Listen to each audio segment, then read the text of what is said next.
My dear students, dear friends, and dear brothers and sisters, once again I welcome to all of you in Dr. S. Chandra online classes for education.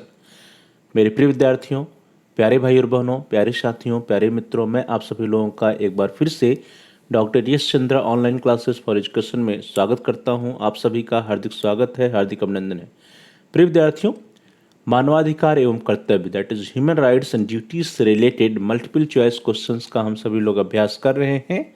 और पिछले कक्षाओं में, पिछले videos में 560 प्रश्नों का हम लोगों ने अभ्यास कर लिया है। और उसी सीरीज में, उसी श्रृंखला में आज की इस क्लास में, इस वीडियो के अंतर्गत हम सभी लोग अन्य 20 महत्वपूर्ण मल्टीपल चॉइस क्वेश्चंस का अभ्यास करेंगे जो बेस्ड होंगे human rights and duties that is मानवाधिकार एवं कर्तव्य से।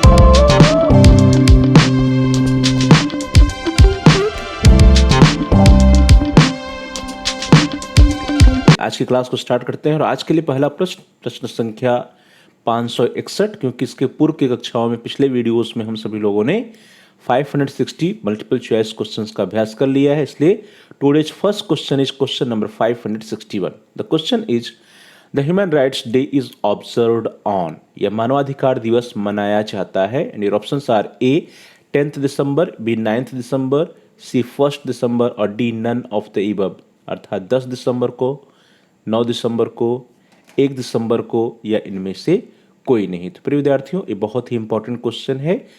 When human rights day is celebrated और human rights day is observed on, यह मानवाधिकार दिवस मनाया जाता है कब? डी तो होगा नहीं, सी भी नहीं है, बी भी नहीं, बल्कि कब है? हम लोग 10 दिसंबर को मानवाधिकार दिवस या ह्यूमन राइट्स डे मनाते हैं। So here the A option is the right option. 10th December human rights day is observed every year on 10th दिसंबर, या 10 दिसंबर को मानवाधिकार दिवस प्रत्येक वर्ष 10 दिसंबर को मनाया जाता है। अगला प्रश्न आपकी स्क्रीन पर, प्रश्न संख्या 562 and question is the tenure of chairperson of NHRC is, that is national human rights commission के जो चेयरपर्सन होते हैं उनका क्या होता है? टेन्योर या कार्यकाल। NHRC या राष्ट्रीय मानवाधिकार आयोग के अध्यक्ष का कार्यकाल होता है। And your options are A 4 years और up to 68 years of age, B 3 years और up to 69 year of age, C है 5 years और up to 70 year of age, and D none of the above, अर्थात 4 वर्ष अथवा 68 वर्ष की आयु तक, 3 वर्ष अथवा 69 वर्ष की आयु तक, सी है 5 वर्ष से 70 वर्ष की आयु तक, और डी है उपरोक्त में से कोई नहीं। डियर स्टूडेंट्स, आपको जब भी विकल्प जितने दिए होते हैं उसमें जो सबसे उपयुक्त विकल्प होता है उसका चयन करना होता है। तो यहाँ पे देखिए जो ऑप्शंस दिए गए हैं, पहला 4 वर्ष या 68 वर्ष, ये तो गलत है। बी है 3 वर्ष या 69 वर्ष, ये भी गलत है। उपरोक्त में से कोई नहीं, ये भी नहीं होगा। तो यहाँ पे जो 5 वर्ष से 70 वर्ष की आयु तक दिया है, 5 years और अप टू 70 years, यही सही होगा। पहले राष्ट्रीय मानवाधिकार आयोग के अध्यक्ष का कार्यकाल जो होता था वो 5 वर्ष से 70 वर्ष की आयु तक ही होता था, इसलिए यहाँ पे C option is the right option.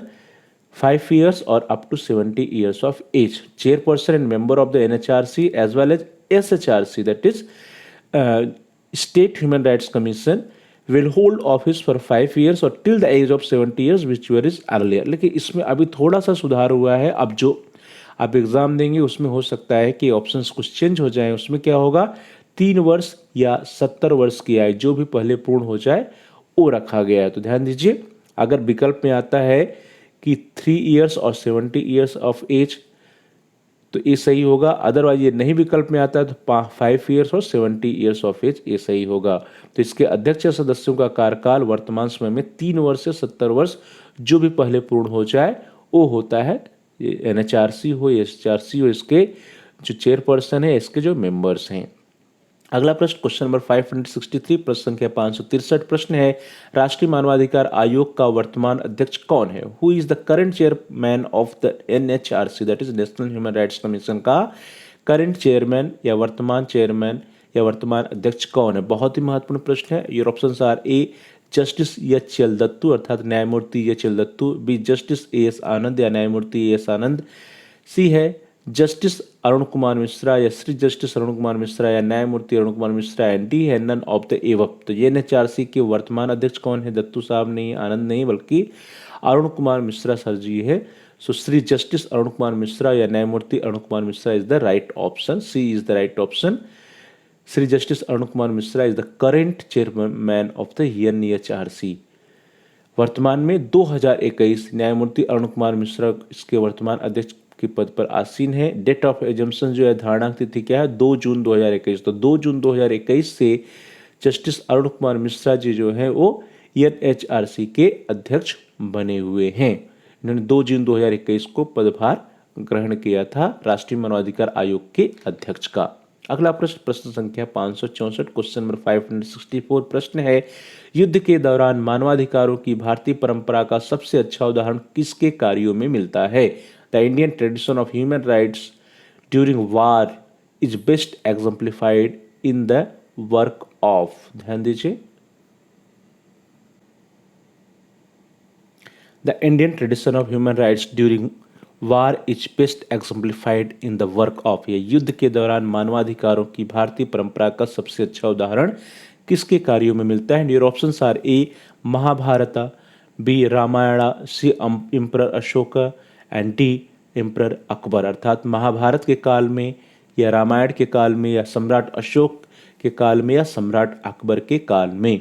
तो युद्ध के दौरान मानवाधिकारों की भारतीय परंपरा का सबसे अच्छा उदाहरण किसके कार्यों में मिलता है?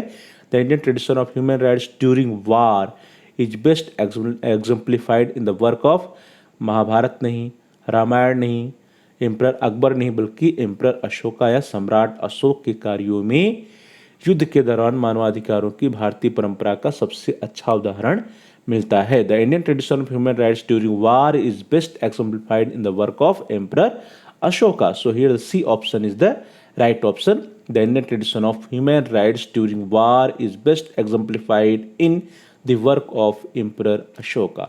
Next question, question number 565, प्रश्न संख्या 565। प्रश्न है, अनुच्छेद 19 दैट इज स्वतंत्रता का अधिकार, इसमें कितने प्रकार की स्वतंत्रता की गारंटी दी गई है? How many freedoms are guaranteed by article 19 that is right to freedom. अर्थात जो आर्टिकल 19 है या अनुच्छेद 19 है स्वतंत्रता का अधिकार, उसमें कुल कितने प्रकार की स्वतंत्रता का जिक्र है, कितने प्रकार की स्वतंत्रता की गारंटी दी गई है? Your options are A 4, B 5, C 6 and D 7। अर्थात 4, 5, 6 या 7। तो आपने अध्ययन किया होगा अनुच्छेद 19 या आर्टिकल 19 दैट इज स्वतंत्रता का अधिकार या राइट टू फ्रीडम के अंतर्गत कितने प्रकार के फ्रीडम दिए गए हैं? 4 नहीं, 5 नहीं, 7 नहीं, बल्कि 6 प्रकार के फ्रीडम दिए गए हैं। So here the C option is the right option. 6 types of freedom या 6 प्रकार की स्वतंत्रता की गारंटी अनुच्छेद 19 स्वतंत्रता के अधिकार के अंतर्गत दिए गए हैं। नेक्स्ट क्वेश्चन, क्वेश्चन नंबर 566, प्रश्न संख्या 566। प्रश्न है, किस वर्ष अम्नेस्टी इंटरनेशनल को नोबेल शांति पुरस्कार प्रदान किया गया? In which year Amnesty International was given Nobel peace prize? And your options are A 1975, B 1976, C 1977 and D 1978। तो अम्नेस्टी इंटरनेशनल को नोबेल शांति पुरस्कार कब प्रदान किया गया था? In which year Amnesty International was given Nobel peace prize? कब दिया गया? 75 में नहीं, 76 नहीं, 78 नहीं, बल्कि 1977 या 1977 में दिया गया था। So here the C option is the right option, 1977 Amnesty International को 1977 में नोबेल शांति पुरस्कार प्रदान किया गया था। और we can say that in 1977 Amnesty International was given by Nobel peace prize. Now the next question, question number 567, प्रश्न संख्या 567। प्रश्न है, अम्नेस्टी इंटरनेशनल के वर्तमान महासचिव कौन है? Who is the current secretary general of Amnesty International? And your options are A Kumi Naidoo, B doctor Agnes Callamard and C Salil Shetty, D Hatice Cengiz. तो अम्नेस्टी इंटरनेशनल के वर्तमान महासचिव कौन है? Who is the current secretary general of Amnesty International कौन है? कोमी नायडू नहीं है, सलिल शेट्टी भी नहीं है, हैटिस केंगिस भी नहीं है, बल्कि डॉक्टर अग्नेश कालामार्ड जो है ये जो है अम्नेस्टी इंटरनेशनल की वर्तमान महासचिव हैं। So doctor Agnes Callamard is the current Secretary General of Amnesty International. So here the B option is the right option. Next question, question number 568, प्रश्न संख्या 568 प्रश्न है, मानव अधिकारों के उदारवादी सिद्धांत का प्रमुख प्रवर्तक कौन है? Who is the main proponent of liberal theory of human rights? And your options are A. Hobbes, B. Locke, C. Rousseau, and D. Montesquieu. So tell me, who is the main proponent of liberal theory of human rights, या मानव अधिकारों के उदारवादी सिद्धांत का प्रमुख प्रवर्तक कौन है डियर स्टूडेंट्स? हॉब्स नहीं, रूसो नहीं, मॉन्टेस्क्यू नहीं, बल्कि लॉक साहब को मानव अधिकारों के उदारवादी सिद्धांत का प्रमुख प्रवर्तक माना जाता है. So here the B option is the right option. English philosopher John Locke generally regarded as the father of modern liberalism, या जॉन लॉक को उदारवाद का जनक माना जाता है. Now the next question, question number 569, प्रश्न संख्या 569 प्रश्न है, संविधान का कौन सा प्रावधान संविधान की कुंजी कहा जाता है? Which provision of constitution is regarded as key to the constitution? Very important question. And your options are A. Fundamental rights या मौलिक अधिकार, B. Directive principles of state policy या राज्य की नीति निर्देशक तत्व, सी. प्रेम्बल या प्रस्तावना, एंड डी. सुप्रीम कोर्ट या सर्वोच्च न्यायालय. तो संविधान का कौन सा प्रावधान संविधान की कुंजी या की टू द कॉन्स्टिट्यूशन कहलाता है? बहुत ही इंपॉर्टेंट क्वेश्चन है, अधिकांशतः पूछा जाता है. तो कौन सा है? फंडामेंटल राइट्स नहीं है, directive principle of state policy नहीं है, सुप्रीम कोर्ट नहीं, बल्कि क्या है, जो हमारे संविधान की प्रस्तावना है या प्रेम्बल ऑफ द कॉन्स्टिट्यूशन है, उसी को संविधान की कुंजी या की टू द कॉन्स्टिट्यूशन कहा जाता है. So here C option is the right option. The preamble is the key to the constitution. Next question, question number 570, प्रश्न संख्या 570 प्रश्न है, मानवाधिकारों की सार्वभौमिक घोषणा संबंधी ऐतिहासिक दस्तावेज को किसने अपनाया? मानवाधिकारों की सार्वभौमिक घोषणा संबंधी ऐतिहासिक दस्तावेजों को किसके द्वारा अपनाया गया? या who adopted the landmark document the universal declaration of human rights? जो लैंडमार्क डॉक्यूमेंट था UDHR जिसे हम कहते हैं, that is universal declaration of human rights, वो किसके द्वारा अपनाया गया? And your options are A. UNESCO, B. UNICEF, C. UNO, and D. None of the above. था यूनेस्को के द्वारा अपनाया गया, यूनिसेफ के द्वारा अपनाया गया, या संयुक्त राष्ट्र संघ के द्वारा अपनाया गया, इनमें से किसी के द्वारा भी नहीं. तो क्या होगा इसका सही उत्तर? यूनिसेफ के द्वारा नहीं, यूनिसेफ नहीं, नन ऑफ द एबव नहीं, बल्कि यूनाइटेड नेशंस ऑर्गेनाइजेशन या संयुक्त राष्ट्र संघ के द्वारा ही UDHR या universal declaration of human rights को अपनाया गया था. इसलिए यहाँ पर C option is the right option, संयुक्त राष्ट्र संघ या UNO. The universal declaration was adopted by the general assembly of the united nations on 10 December 1948.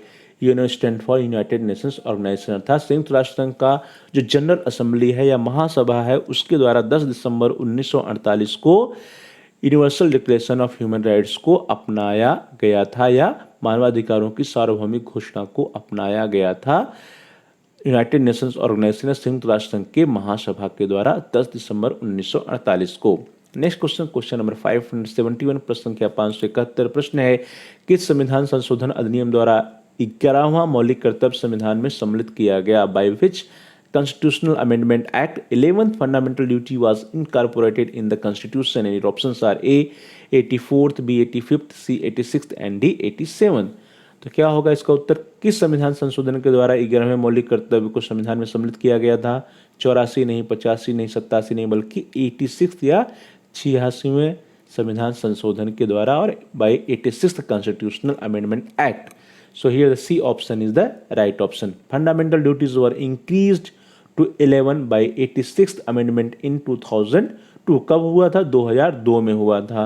Which added a duty on every parent or guardian to ensure that their child or ward was provided opportunities for education between the ages of 6 and 14 years. अर्थात 6 से 14 वर्ष के जो बच्चे होंगे उनको शिक्षा का अधिकार प्रदान करने के लिए ये मौलिक कर्तव्य होगा गार्जियंस का या पेरेंट्स का या माता पिता का या अभिभावक का कि उनको वो अवसर प्रदान करें. संविधान में 11वां मौलिक कर्तव्य 86वें संविधान संशोधन के द्वारा 2002 में जोड़ा जाता है.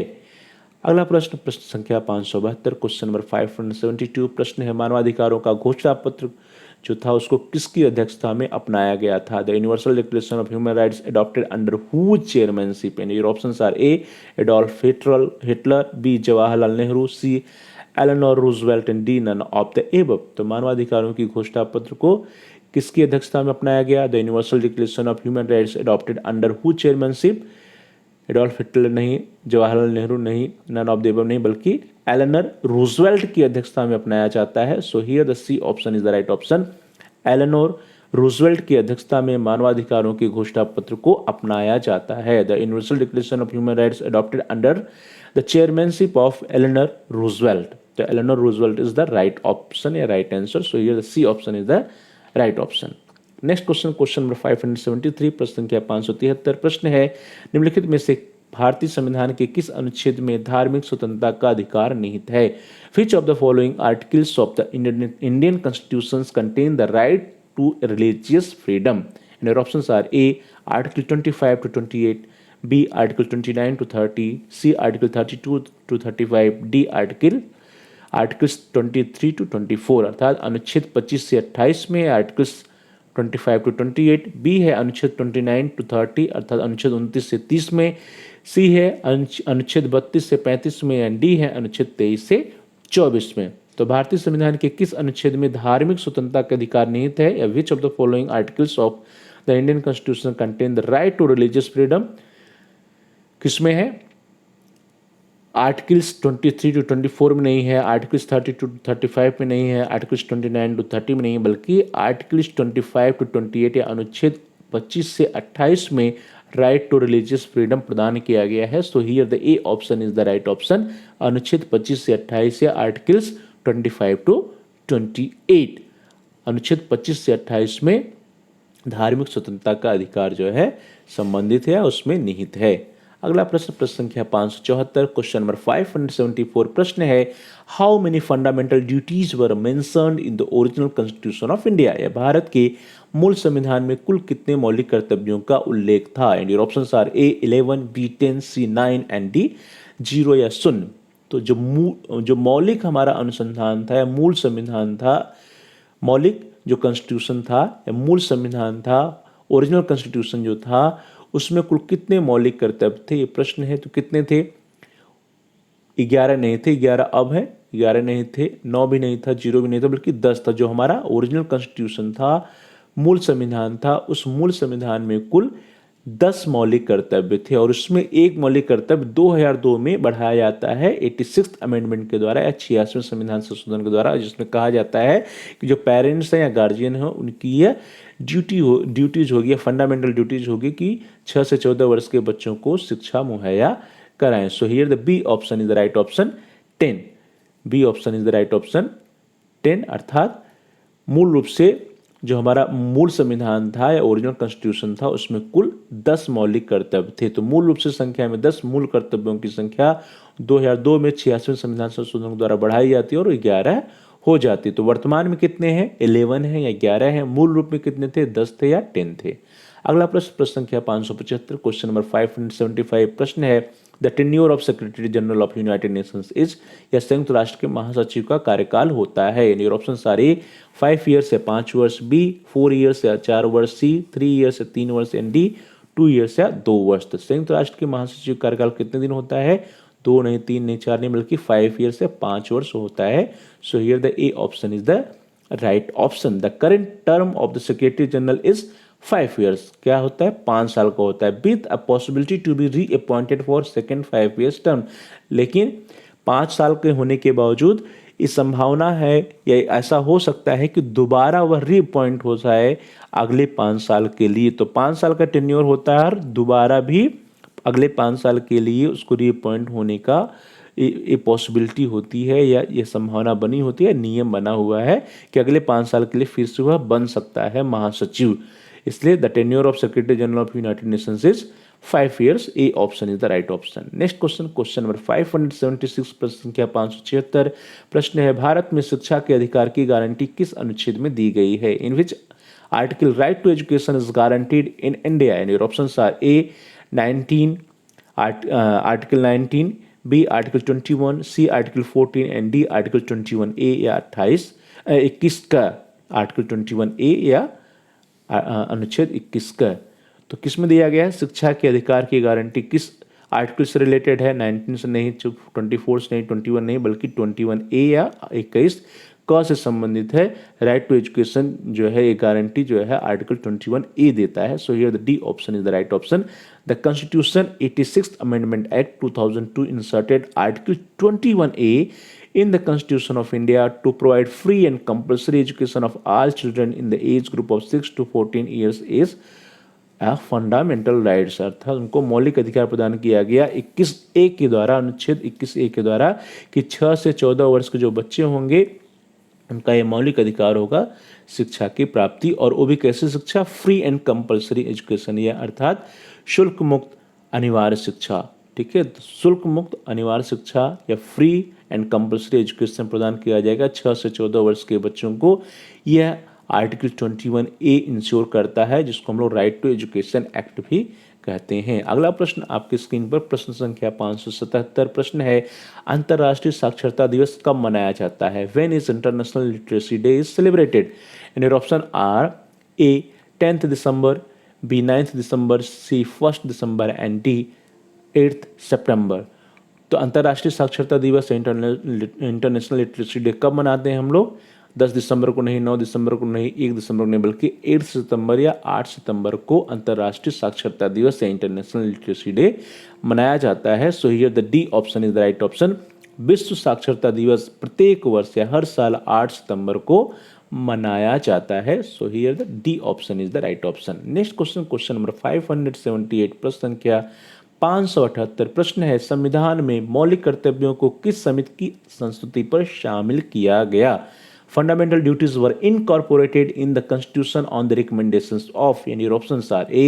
Dinesh Goswami Committee, B. L.M. Singhvi Committee, and C. Mehta Committee, and D. स्वर्ण सिंह कमेटी। अर्थात दिनेश गोस्वामी समिति की अनुशंसा पर या संस्तुति पर, B है एल.एम. सिंघवी समिति की संस्तुति पर, C है मेहता समिति की संस्तुति पर, या D है स्वर्ण सिंह समिति की संस्तुति पर। तो संविधान में मौलिक कर्तव्यों को किस समिति की संस्तुति पर शामिल किया गया? और fundamental duties were incorporated in the constitution on the recommendation of, not by Dinesh Goswami समिति, not on the recommendation of Singhvi committee, not on the recommendation of Mehta committee, but by the recommendation of Swaran Singh committee. अर्थात स्वर्ण सिंह समिति की जो अनुशंसा थी, जो संस्तुति थी, उसकी संस्तुति के आधार पर ही संविधान में मौलिक कर्तव्यों को शामिल किया गया। सो fundamental duties were incorporated in the constitution on the recommendations of Swaran Singh committee या स्वर्ण सिंह समिति की अनुशंसा पर। So here the D option is the right option, Swaran Singh committee या स्वर्ण सिंह समिति। The fundamental duties of citizens were added to the constitution by the 42nd amendment in 1976 upon the recommendation of Swaran Singh committee या स्वर्ण सिंह समिति की अनुशंसा पर 1976 में संविधान के 42वें संशोधन के द्वारा संविधान में मौलिक कर्तव्यों को जोड़ा गया था। चलिए आगे बढ़ते हैं। अगला प्रश्न आपकी स्क्रीन पर प्रश्न संख्या 579 या 579 प्रश्न है, मानवाधिकारों की सार्वभौम घोषणा में कुल कितने अनुच्छेद हैं? How many articles are there in the universal declaration of human rights? And your options are A 35, B 30, C 20 and D 10। तो मानवाधिकार की जो सार्वभौमिक घोषणा पत्र है उसमें कुल कितने आर्टिकल्स हैं? How many articles are there in universal declaration of human rights, UDHR जिसको हम कहते हैं, इसमें कुल कितने अनुच्छेद हैं? तो कितने हैं? 10 नहीं, 20 नहीं, 35 बल्कि 30 या 30 अनुच्छेद हैं। So here the B option is the right option. मानवाधिकारों की सार्वभौम घोषणा पत्र में कुल 30 अनुच्छेद हैं या 30 articles are there in universal declaration of human rights. मानवाधिकारों की विश्वव्यापी घोषणा पत्र में प्रस्तावना के साथ साथ कुल 30 अनुच्छेद 30 आर्टिकल्स, तो प्रेम्बल है या प्रस्तावना है और 30 आर्टिकल्स हैं। अगला प्रश्न प्रश्न संख्या 580 या 580 प्रश्न है, UNHCR का फुल फॉर्म क्या है? What is the full form of UNHCR? And options are A united Nations high commissioner for refugees, B United Nations High Level Committee for Refugees, C United Nations Health Committee for Refugees and D none of the above। तो UNHCR का full form क्या है? None of the above नहीं है। United Nations health committee for refugees भी नहीं है। United Nations high level committee for refugees नहीं, बल्कि क्या है? United Nations high commissioner for Refugees या United Nations high commissioner for Refugees है। So here the A option is the right option. UNHCR का पूरा नाम है United Nations high commissioner for Refugees. So here the A option is the right option. United Nations high commissioner for Refugees या UNHCR was created in 1950 अर्थात 1950 में UNHCR create हुआ था. तो डियर स्टूडेंट्स, इस तरह से हम सभी लोगों ने आज के इस क्लास में इस वीडियो के अंतर्गत 20 very important multiple choice questions का अभ्यास किया जो बेस्ड थे ह्यूमन राइट्स एंड ड्यूटीज से. आप सभी का बहुत बहुत धन्यवाद. Please like, share and comment on the video. Dear students, आप इस वीडियो को लाइक कीजिए और इस वीडियो को अपने फ्रेंड सर्किल में अधिक से अधिक शेयर कीजिए जिससे कि वे भी इस वीडियो का लाभ उठा सकें. और साथ ही साथ आप इस वीडियो में कमेंट्स भी कर सकते हैं. कमेंट्स के द्वारा यदि आपका कोई सुझाव है या कोई प्रश्न है या कोई समस्या है तो आप हम तक पहुंचाइए. हम आपके प्रश्नों का उत्तर देने का प्रयास करेंगे, आपकी समस्याओं का समाधान करने का प्रयास करेंगे और साथ ही साथ जो भी आपके महत्वपूर्ण सुझाव होंगे, वैल्यूएबल सजेशंस होंगे, उन सुझावों पर अनुपालन भी करने का प्रयास करेंगे. So please like, share and comment on the video. Also subscribe the channel. Dear students, यदि अभी तक आपने चैनल को सब्सक्राइब नहीं किया है तो कृपया आप चैनल को सब्सक्राइब कर लीजिए जिससे कि आप अपने कोर्स से रिलेटेड अपनी आवश्यकता के अनुसार वीडियोस को प्लेलिस्ट में जा करके सर्च कर सकें, प्लेलिस्ट में जा करके देख सकें. इसके लिए ज़रूरी है कि आप चैनल को सब्सक्राइब कीजिए और साथ ही साथ जहाँ पर सब्सक्राइब लिखा है उसके बगल में एक बेल का आइकन है, घंटी का आकार है, उसको आप प्रेस कर दीजिए, उसको दबाइए. उसको दबाने पर कुछ विकल्प आते हैं, उसमें से आप ऑल के ऑप्शन को सेलेक्ट कर लीजिए. इससे यह होगा कि आपके कोर्स से रिलेटेड जितने भी नए एजुकेशनल वीडियोज़ आएंगी उसकी नोटिफिकेशन, उसकी सूचना आपको समय से मिल जाएगी. तो dear students, thanks for watching. Thanks to all of you. Please like, share and comment on the video. Also subscribe the channel and press the bell icon all. आप सभी का बहुत बहुत धन्यवाद. अगली क्लास में हम जल्द ही मिलेंगे अन्य 20 महत्वपूर्ण मल्टीपल चॉइस क्वेश्चंस के साथ जो बेस्ट होंगे ह्यूमन राइट्स एंड ड्यूटीज पे. So thanks to all of you.